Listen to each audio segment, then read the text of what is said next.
It's a deeper fear, some kind of, I have literally lost my life many lifetimes, lifetime upon lifetime. I have been killed in more ways than you could imagine. Burned at the stake, hung, all kinds of ways for my message,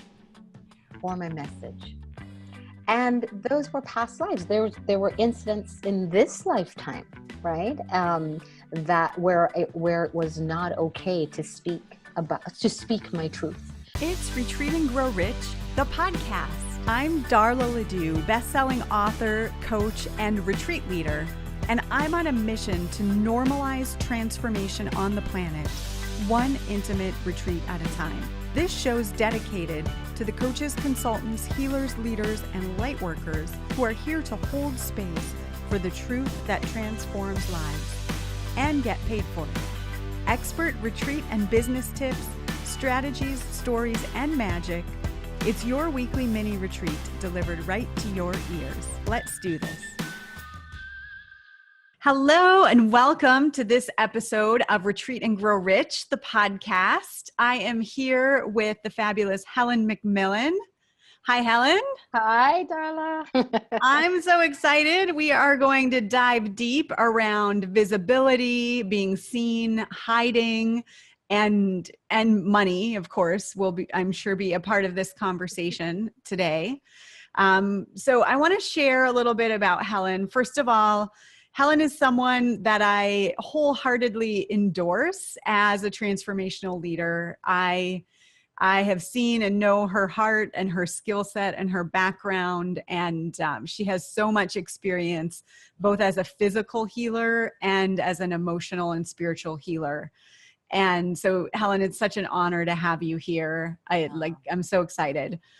Helen is a modern day emancipator who helps high-achieving individuals create and sustain the personal and professional freedom they desire, and yet so often eludes them. Helen's mission is to equip those individuals who are ready to make a profound shift with the mindset, skill set, and healing that allows them to powerfully and authentically create success from the inside out, using their deepest truth and wisdom as their guide. Helen combines her strong, intuitive healing abilities with the practical expertise and wisdom gained from building 3 successful businesses, being married twice, and raising 3 boys while maintaining her sanity. And they're all to adulthood. Yes. And she uses these skills to help her clients create a life they love with ease and grace. She works with clients around the world, has been featured in Essence Magazine and Ebony Magazine, as well as being interviewed on numerous television and online platforms, and now on Retreat and Grow Rich. Thank you. Welcome, Helen. I'm so excited. I know we have a shared background experience with retreats. You've been hosting them for long before you met me. I had the honor of having you at my retreat and knowing the ins and outs of what you do at your retreat. So I'm so excited for this conversation.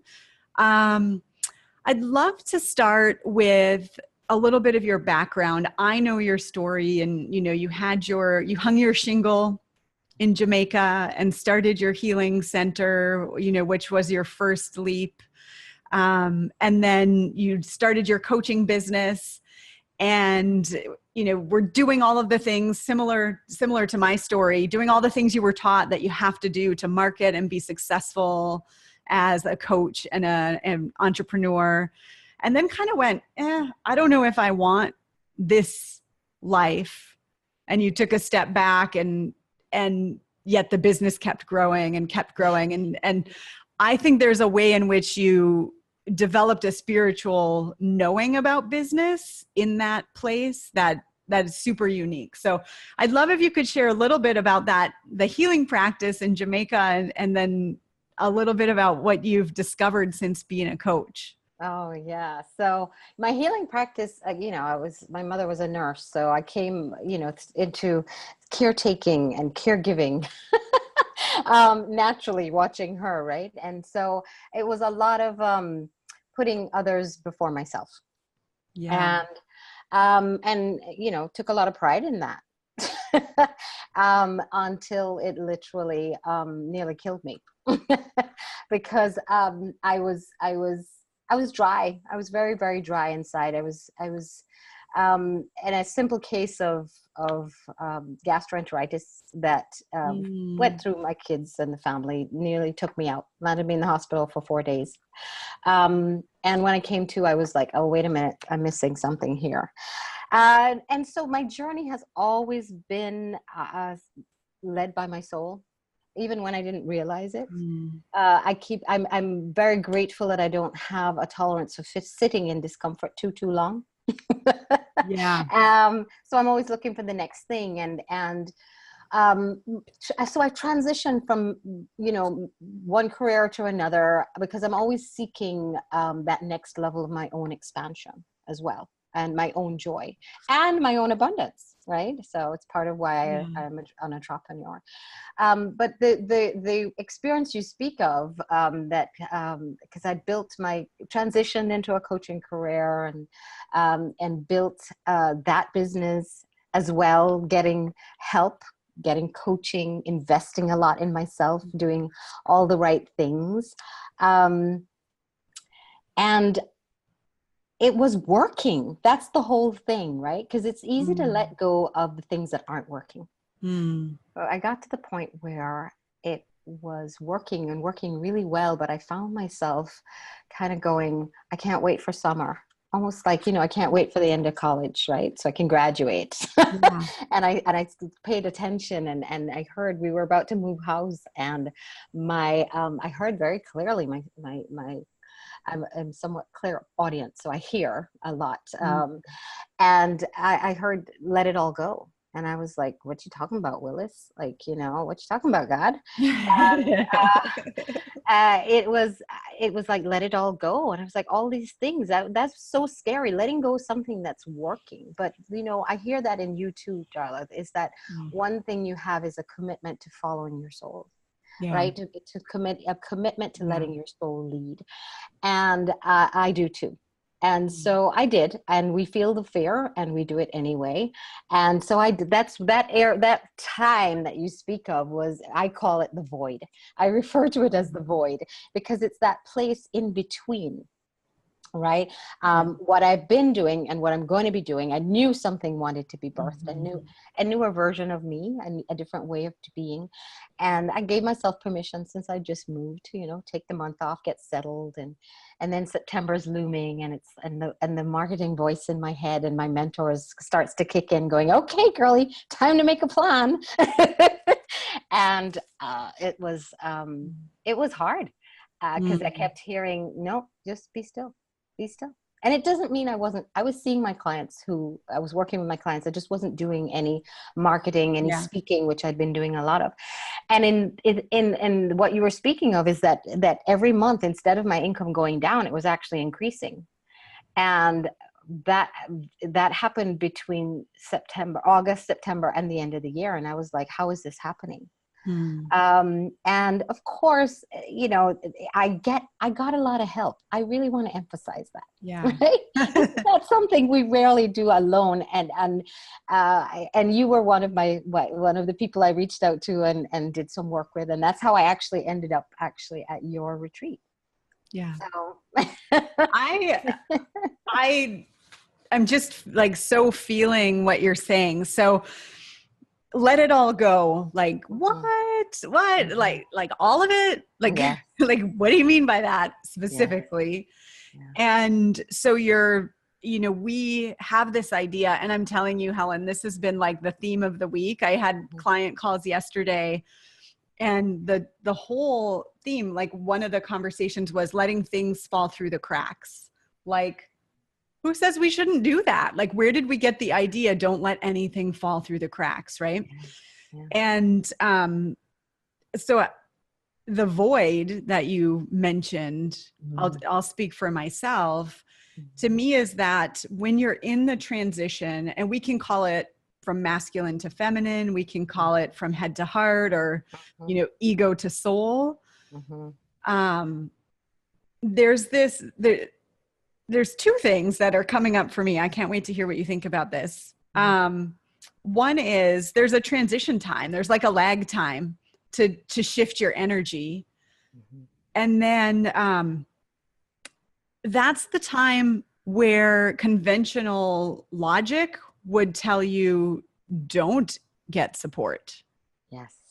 Don't invest, right? Like, am I going to invest in having someone hold me accountable to doing nothing? Yeah. Like, that doesn't make any sense in our culture, but it's actually the thing that we need the most accountability for, because it's a major, major shift. Yes. And To it seems be still. counterintuitive, right? Based on our conditioning of doing, right? Yeah. To get And then results. when someone gets the insight of like, oh, I need to stop doing so much. I need to take a break. I need to rest. The first thing they think is, I'm going to quit my coaching program. I'm going to quit my Right. support. Right. And it's, I mean, for me, and I've been on my own journey to actually even knowing how to hear my soul. Mhm. That's the thing I need more support on than anything. Yes. Is being willing to be still. I mean, I've manifested all kinds of things in my life to force me Yeah. To be to be still. still. Yes. So how was that for you in the void? Like, did Oh, you have it any was of that scary. chatter of like, this It is was scary weird? as hell. It was scary. And so like literally that day, like I always one of the things I say is the smartest thing I've learned to do as I've gotten older and wiser is to get support, is to invest in support.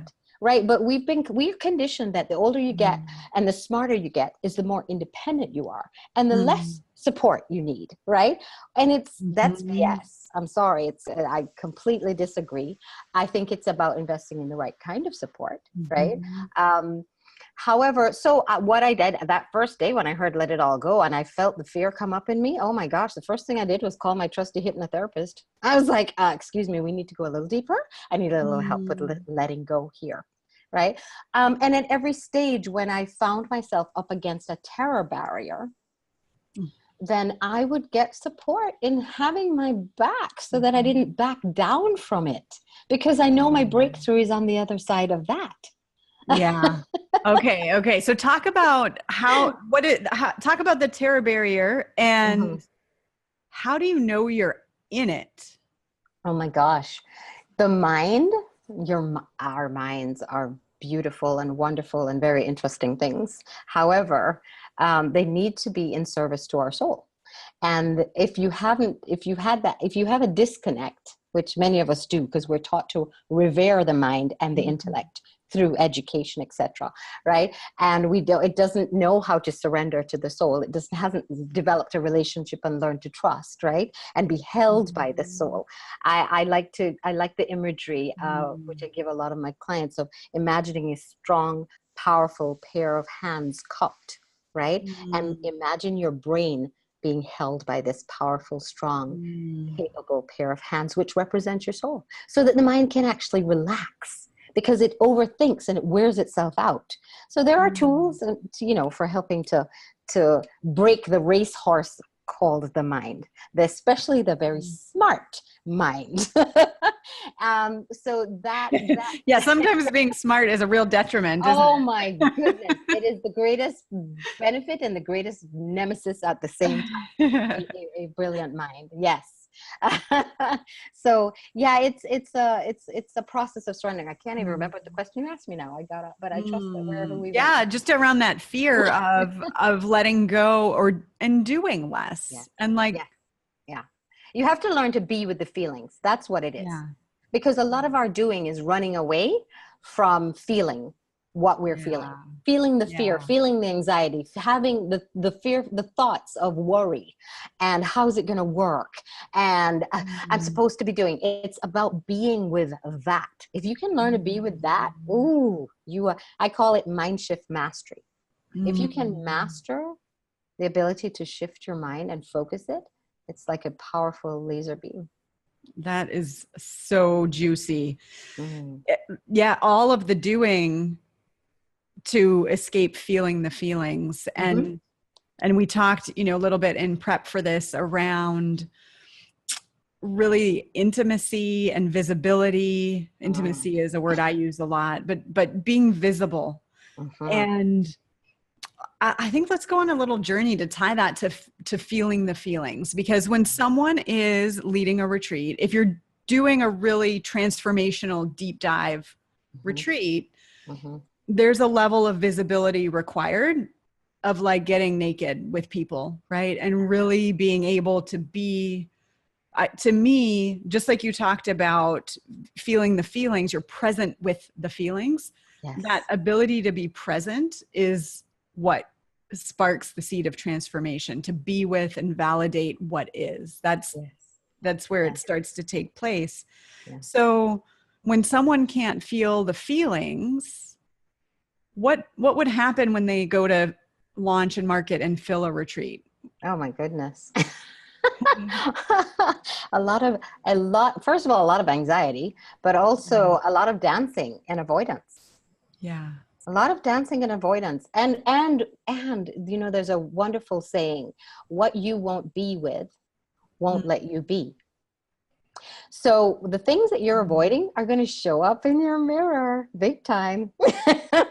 So that's when you really attract the people who are going to help you to face the things that you face. Say more about that. So it is as a retreat leader, I think that, forget just generally, we attract the things in our lives, the people, the circumstances, the situations. I call it the mirror of life, because the only way we see ourselves is in a mirror.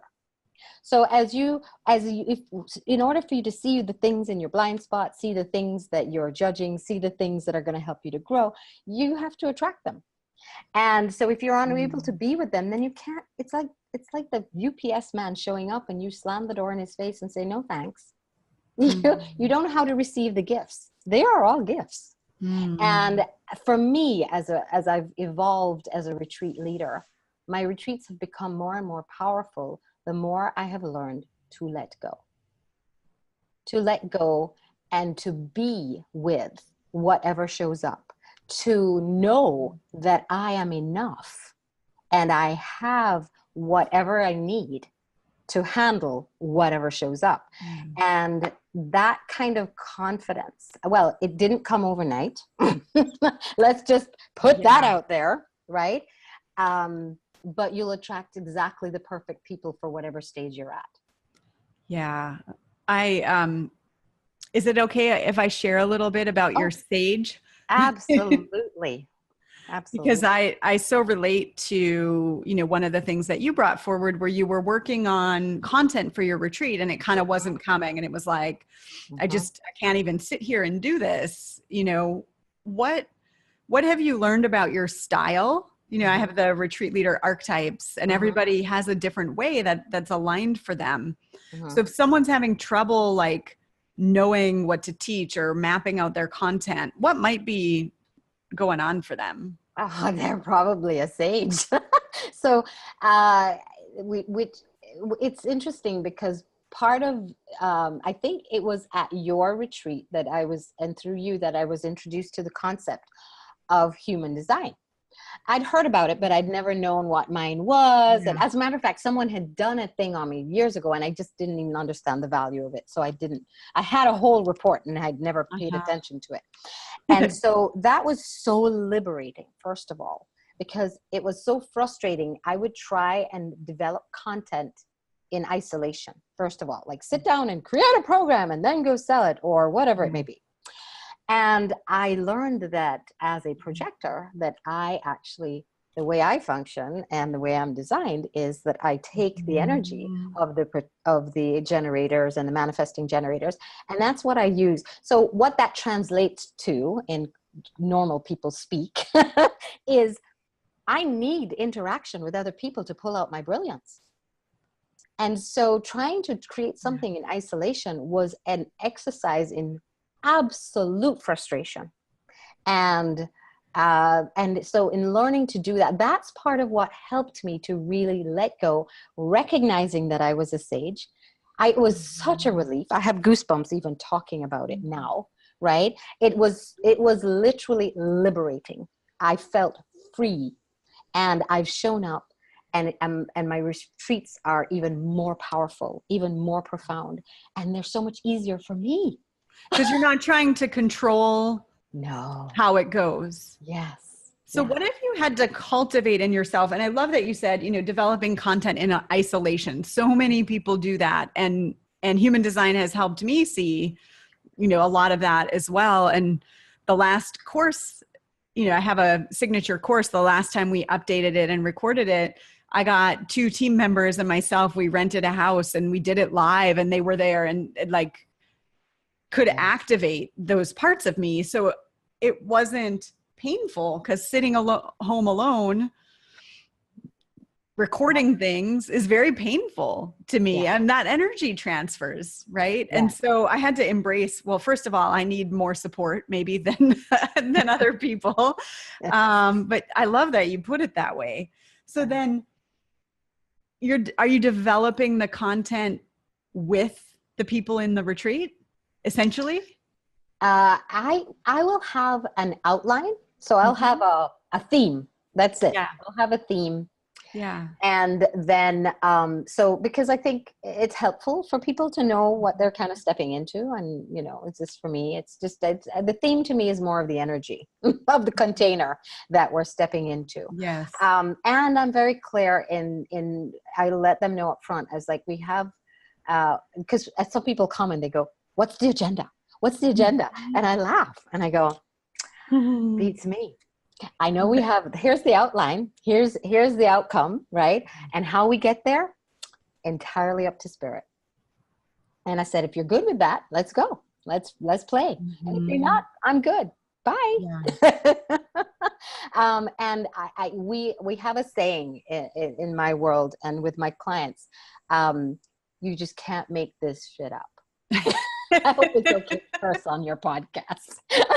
Yes. I see that already on a quote meme.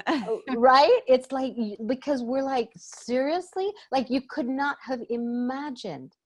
What's an example? What's an example of that? I feel I know what you mean, but I love an example. So, okay, I'll give you an example. And I always know it's good when the what starts to hit the fan before the people even get there. So like my retreat this year in Jamaica, at 4 a.m. we're supposed to start, we have people flying in from all over, and the opening ceremony is 4:00 on Friday, and it starts at 4 a.m. on Friday morning. I get the first text. American Airlines has canceled my flight. But don't worry, I've gotten rerouted. I'll be there by 7:30 tonight. I was like, okay. First invitation to let go. Then I get another one at 10 o'clock. I don't know what's happening. I'm here an hour before my flight and they tell me they've closed the flight. Okay, I'm going to see if I can find, but she buys another ticket. Then I pick up another one from the airport, and she's like, oh, I almost didn't make it because I was sick. I went to eat seafood yesterday. I was sick all night. I kept saying to my boyfriend, maybe I should call and cancel. He goes, no, let's just give you some activated charcoal, see how you feel tomorrow. So she said, I woke up this morning. I was weak, but I was fine. Here I am. She ends up getting sick the next day. And when we've started the retreat, whatever, we've adjusted, adapted. There's another woman who came specifically because her daughter had almost died in a car accident the year before. She had spent most of the year sitting in ICU, staring into her daughter's eyes, willing her to live. Her daughter had gone through a miraculous recovery and had just had her last surgery in preparation. So now she's been cleared. She's ready to go back to college. So she's here to now let go of the experience, heal, and step back into her life.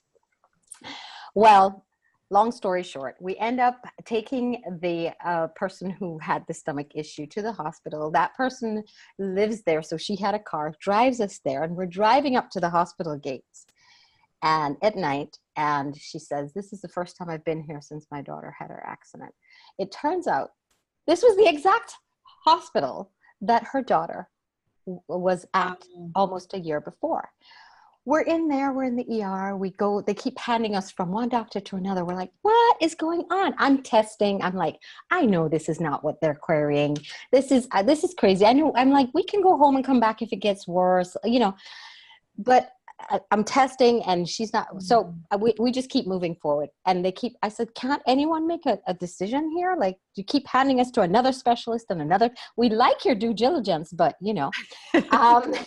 anyway, long story short, they want to admit her for observation overnight. They take her to the ward. She ends up in the same ward, in the same bed that this lady's daughter was in a year before. We wait for this doctor, and she has now literally tainted us, because she's like, oh, that doctor, I know her. She's the one who saw my doctor, da, da, da. She's always too busy. She's always too tired. She's always too, and so she has in her mind this big thing against this woman. The woman eventually walks in like 4.5 hours later. We've gone through the process. We're waiting on her. And is your whole group there? No, just 3 of us. Okay. The rest of them, it was so perfect, right? Because I brought in one person this year to lead a section the next morning, and it was perfect because she got to lead that while I went back to the hospital to pick up this woman. But anyway, so we are there, and literally the doctor walks in, and she goes, and this lady says to her, the woman whose daughter almost died, she says to her, I know you, and the lady goes, oh yeah, hold on, you had a child who was here last year. She was hurt really badly. And she starts to tell this woman, can you imagine? She remembers, it's almost a year later, and she remembers all the details. She's describing her affect. She's doing all of this. And she says, as a matter of fact, she was in this very bed. And it was like someone just let all the hot air out of this person's balloon. And you could see her let it all go in that moment. And we knew from we drove through the gates that their souls had a pact. They did not know each other. They had a pact for this healing piece. And of course, the lady who was sick, she had her own healing piece around some other stuff. Yeah. But we were all weekend. You can't make this shit up. You can't make this shit up. You cannot. Yes. And I'd had my own stuff on my own retreat that I went to in Italy the month before, that I had my own Waterloo that had perfectly prepared me. I was like, there was nothing that the universe threw at me that would have, I was just, okay, next. Okay, great. Okay. Oh gosh, so juicy that you shared that too. So thank you. Thank you for sharing that story, because like it really creates the world of it. It's like we like to think of, okay, we're coming to a retreat. It's in this conference room, or it's in this yoga shala or whatever. And this is what it's going to be like. But everybody's got lives that they're bringing in, and things happen outside of the room that are all a part of the soul of this retreat. Exactly. And I think of it as the first breakthrough, right? It's like when something goes, it's easy to say, oh, maybe I shouldn't be here. And every one of them, every single one had their own version of that, of a moment where they could have said, I'm not going to do it. Yeah. And it would have been a really good reason. Yeah. Everyone would have agreed. The one who missed her flight, she bought another ticket. Yeah. Last minute. Yeah. So you know how that is. But she was committed. Yeah. That's amazing. So breakthroughs are equal to the level of commitment. And your level of commitment. And right? Your level of commitment to showing up. Yes. So when I teach this idea of the soul of the retreat, and that when you put it on the books, the soul of the retreat is born. And this is true of various marketing and all kinds of things you can do. I think of my one client who did a summit called the What's True for You Summit.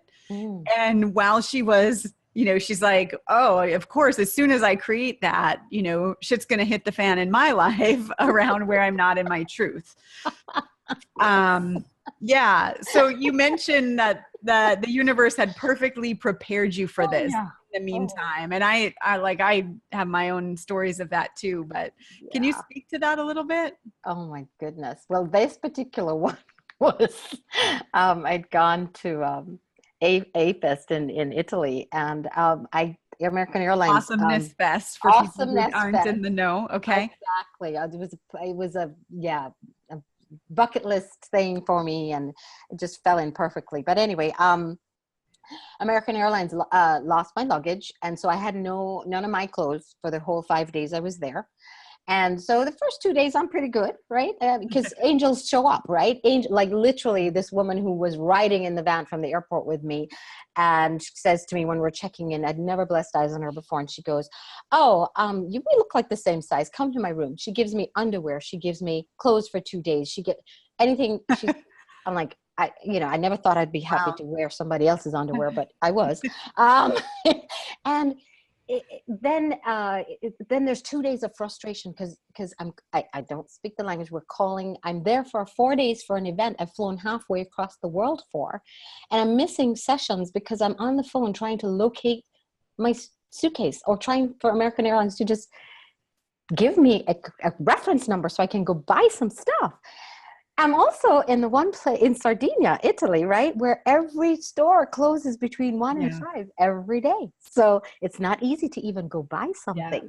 And so every day it was another challenge. And I finally get some clothes on day 3. And every night they have a party. It's wonderful. And they're wonderful people. And I'm at the party, and I'm in my pretty new Italian wardrobe, and I'm jumping up and down. And I feel my Achilles tendon go pop. That's the tendon in your calf, by the way. So I now am limping, cannot walk. I'm in excruciating pain. I call in the doctor the next day. And all the cumulative stress, I get this humongous sinus infection. I have a sleepless night with no sleep, like not even nodding off for 5 minutes because I'm in so much pain. I was, by the time my Achilles tendon popped, I just started to laugh like a crazy person. I was like, okay, you wanted to show me where my edge was? Mm-hmm. Now I found it. I'm over the edge. And I'm still alive. So it was, it's all the principles that I teach, right? That I have to practice. No, I don't have to. I choose to practice. Yeah. Because I understand. And it's challenging because you have to feel the feelings. You can't pretend you're not upset, angry, irritated, right, annoyed, in pain. And in the midst of it, be still asking, what's right about this that I might not be seeing? So it certainly showed me another level. I had to dig to another level of resiliency in myself that really served me.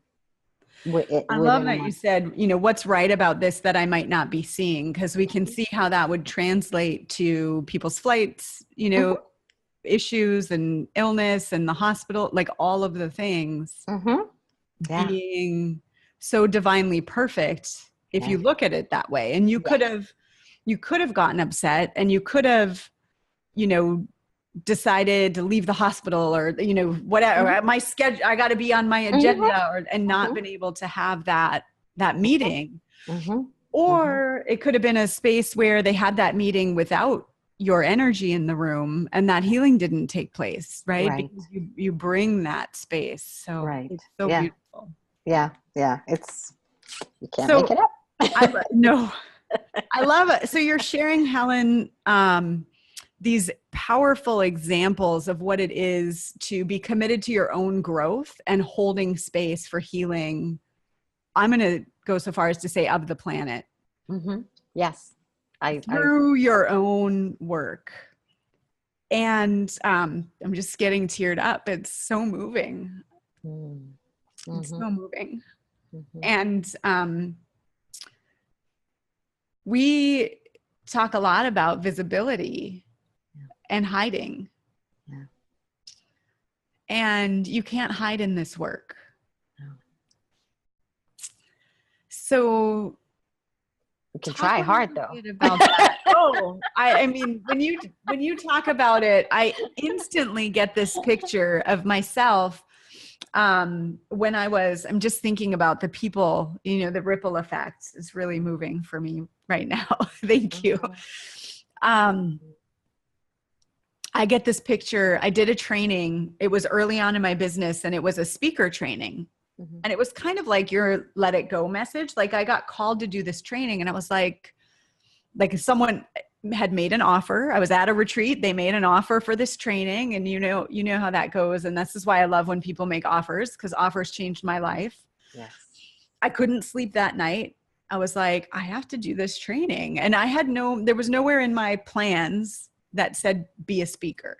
Right. It wasn't something that I had intended on. Mm-hmm. Then my brain went into rationalizing, oh, well, some of my clients want to be speakers, so maybe I'll learn it so I can teach them. So I talked myself into following my intuition, and I took this program. Mm-hmm. Little did I know how intense it would be for me. And there was a point where we all got together to practice our talks.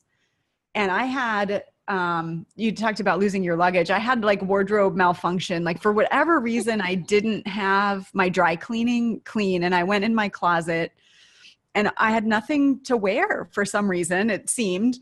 And so I threw a bunch of things in my luggage thinking I'll sort it out. Like there's a lot in my luggage, and I couldn't put an outfit together. So I end up wearing this, it was gray, but it really was very dark gray. So it looked black jacket, and it was cut like this. So you couldn't really see. I had a bright blue shirt underneath, but you couldn't see it at all.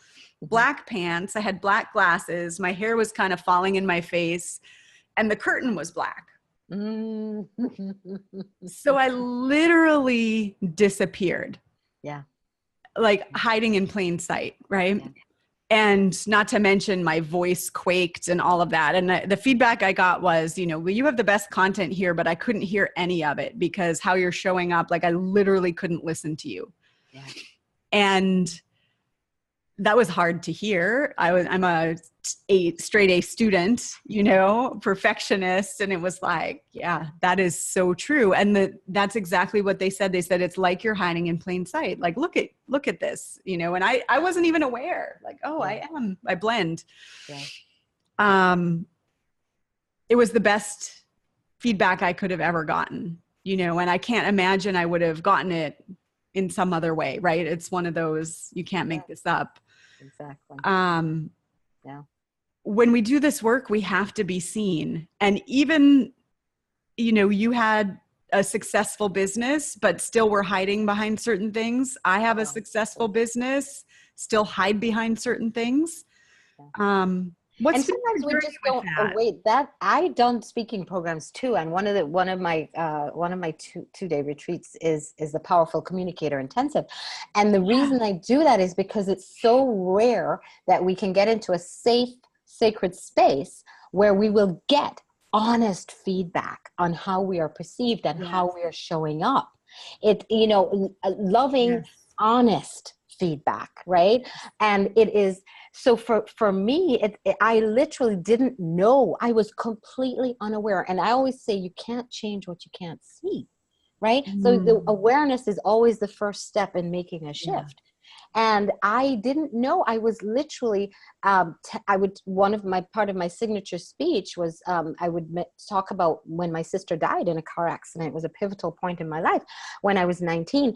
And of course, this was 30 years later, right? I have no emotional charge on it anymore. I have no problem talking about it, but I didn't even realize I was actually smiling when I would say, and my sister died.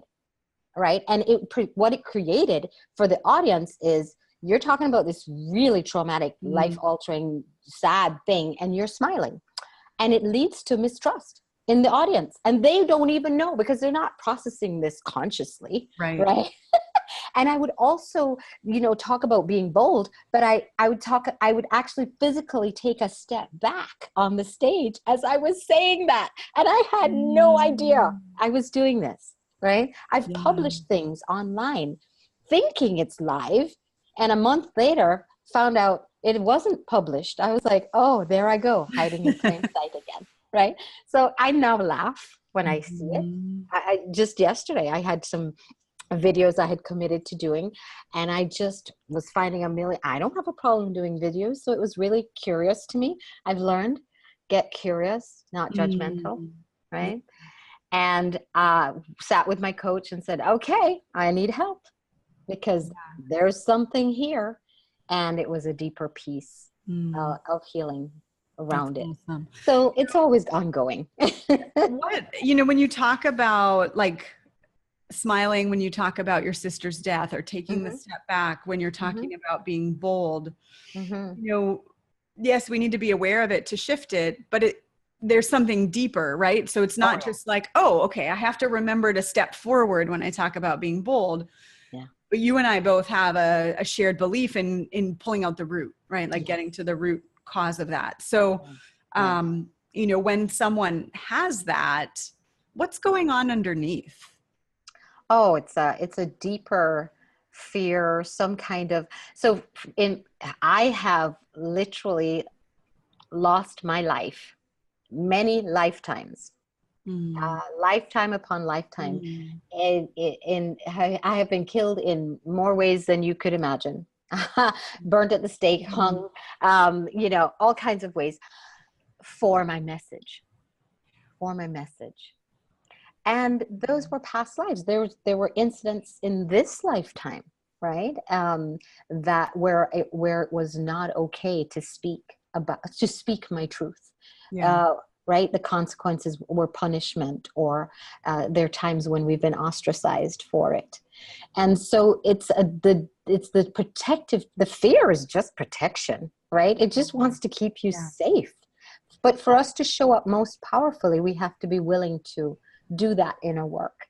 So, because otherwise now we have to be using our head, which you can't be fully present and then be thinking strategy. Let me step forward here and do that. You can't, certainly not for a sage like me, right? Yeah. Where I need to be connected and flowing, right? Yes. I all that strategy is out the window.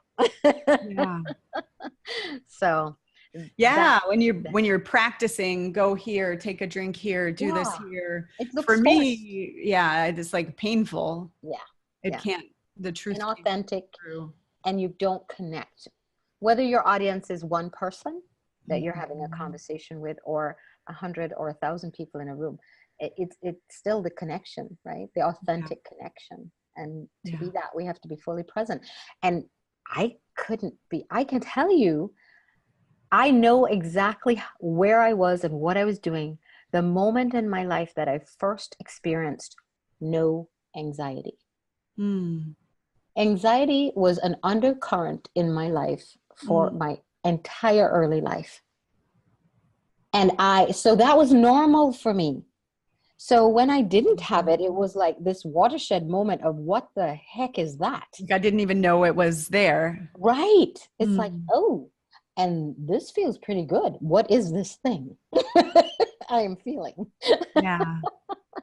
So it's a journey. And I always say, life is there are all these paths of soul growth: business, relationships, health, money. They're all just paths of soul growth for me. So you have a tool for people to identify what's getting in the way. Yes. Oh, it's kind of cool, because I didn't really, how sometimes you're led to create something and then it teaches you what it is. I don't know if that's ever happened to you. This podcast is absolutely that. Exactly. Here I am today in tears, like thinking, just present to the impact of this collective power that, and I didn't even have that vision. Yeah, exactly. So that's what happens when we let soul lead, right? So here it is that I'm, there's these 8 invisible chains that I see. They're patterns. They're 8 very common patterns that I see that are holding people back. And one thing I know is that the liberation comes through the awareness, right? So you can't change what you can't see. And quantum physics teaches us, by simply observing matter, we change it. So simply seeing something, becoming aware of something, already starts the process of changing it, which I so love. It's so much easier than it is so amazing. So anyway, there's the chains quiz is, it's really a quick, easy, fun, because I'm all about fun. I say this process of personal development has got to be fueled by compassion and a healthy dose of laughter. So the quiz is a fun way of identifying which of these and sometimes it's more than one, right? But which are the dominant ones operating in your life now, at this point? And it helps you to see what's holding you back. So it's called the 8 invisible chains that are holding you back. And it's a diagnostic tool. I love it. And I love that you said, seeing it changes it. And, Oh, yeah.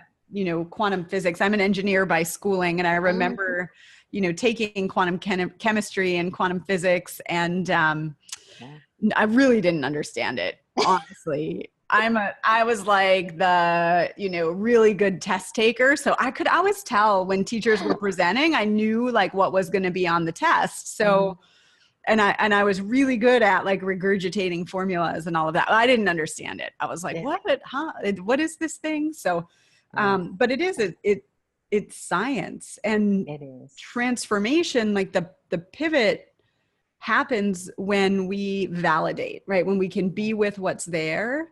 Yes. And just see it and validate, like, oh, there you are, habit, there you are, pattern. Oh, I see you. I didn't know you were there, but now I see you, and I can just be with you. And that's what you do when you're leading your retreats, is like being with what's there. And that's when we have the power to shift it. I help people to see what's in the blind spot, and then to be with what's in it, because the reason we create the blind spot in the first place is the judgment that this is good and that's bad and that's right and that's wrong. This is unacceptable, right? And so we throw it back there in our blind spot. And so can't be with it. The more that we practice acceptance and integration, because healing simply is a return to the whole. Right? It's taking all these pieces of ourselves that we've been taught to judge and blame and leave out, and bringing them home, literally, into this space of love and acceptance. And that's, we become whole, and we are so much more powerful, right? When we are the sum of our total parts added. And versus the parts we're hiding, or exactly. Yeah, because if we're hiding those parts, that's why we're hiding in plain sight, right? Because we're like, don't see this piece of me. Exactly. It's like the kid, the 3-year-old with the eyes covering, their hands covering their eyes, going, "You can't see me." Right. Yes. It's funny. We have to learn to be compassionate and laugh with ourselves. But we do it in so many ways. Absolutely. And the thing is, so this quiz is a fun first step. So a lot of people are like, where do I even begin? This is a great starting point. I love it. Because then now we have to learn. I'm not going to say, well, okay, it's going to change everything overnight. Sometimes it does. Sometimes just seeing it is enough. And then you begin to recognize it when it shows up and go, oh, I know you. Wait a minute. Right. And then there's the practice. And sometimes we wake up and then we go back to sleep. I call it spiritual amnesia. Right? We're like, oh yeah, I forgot that I was a powerful being capable of anything. Right. I'm a mere mortal human. Oh well, no. Yes. That's awesome. So they can get this at chainsquiz.com, CHAINS quiz.com. And that's really a first step. So if someone's resonating with your message, they'll get information about how they can work with you, right? Absolutely. Come to your next retreat. Exactly. My website is helenmacmillan.com. I'm easy to find. Because you're visible. Because I'm now visible, and I'm growing more comfortable being more visible every day. I am here. My name literally means light. Helen is Greek origin, and it means light. And I am committed to allowing that light to shine. Yeah. Amazing. Thank you so much. This has been so juicy. I'm like, want to go back and listen to it again. So I hope everybody enjoyed it. Please send us your comments. And thank you, Helen, for your light in the world. Thank you, Darla, for the transformational and for the difference you've made, not only in the world, but specifically in my life. Thank you. Thank you. You are so welcome. Awesome. Well, that's it. A wrap for our episode. Thanks everyone for listening, and we'll see you next week.